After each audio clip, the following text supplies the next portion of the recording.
Hi, thank you. You mentioned the port measures you're taking, setting up these off-site areas. Can you talk a little bit more about that and the dwell fees? They've had that on hold for weeks at Port of Long Beach and Port of LA.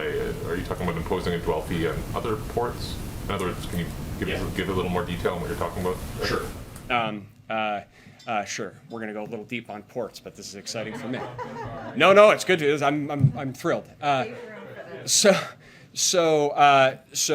the first issue of the inland ports, and the idea here is relatively simple, which is if you're having to offload all of the containers at one location, it creates a bottleneck. It means fewer things moving through. If you can push that product out to facilities inland, then you can increase the throughput.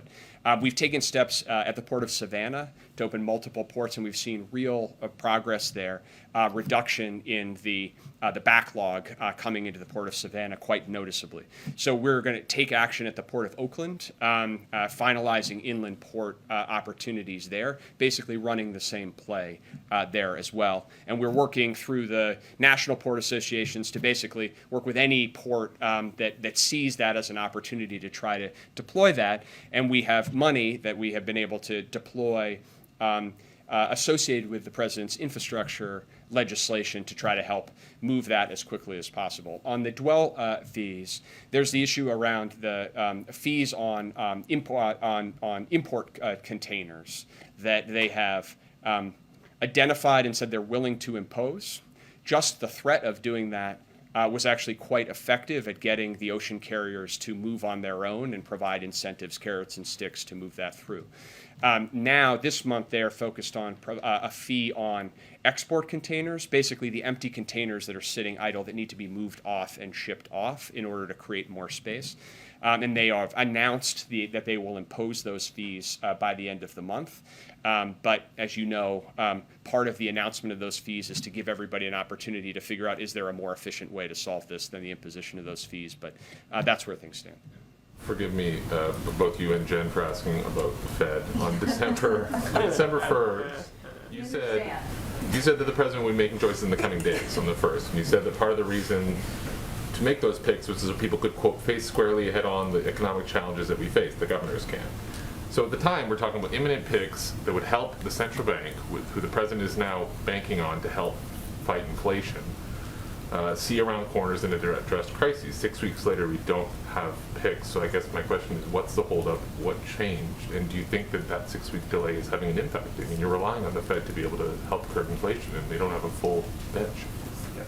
So in your last question, no, I don't think it's having an impact. I think that the most immediate issue on that score is that the president's two nominees to be the chair and the vice chair of the Fed are now up in front of the Senate. One had his confirmation hearing yesterday. The other will have her confirmation hearing tomorrow.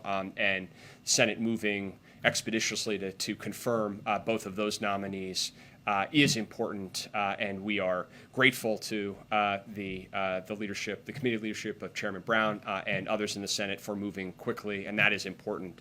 At the same time, we are working closely with congressional leadership to finalize those additional nominees, and are confident that we can move them on a schedule that will mean that they will be in place at the appropriate cadence. So I don't have any news for you today about that personal announcement, but Is inflation like a ball game when you're making these considerations in terms of considering particular candidates one against the other, or is it part of a range of factors? So I think the president laid out his thinking relatively, in a sort of relatively detailed way in the context of announcing Chairman Powell and Governor Brainerd for the positions that he's nominated them to. And I think that basic approach extends to the other chairs as well. So obviously, expertise, independent judgment, and proximity to the range of issues that the Fed is facing.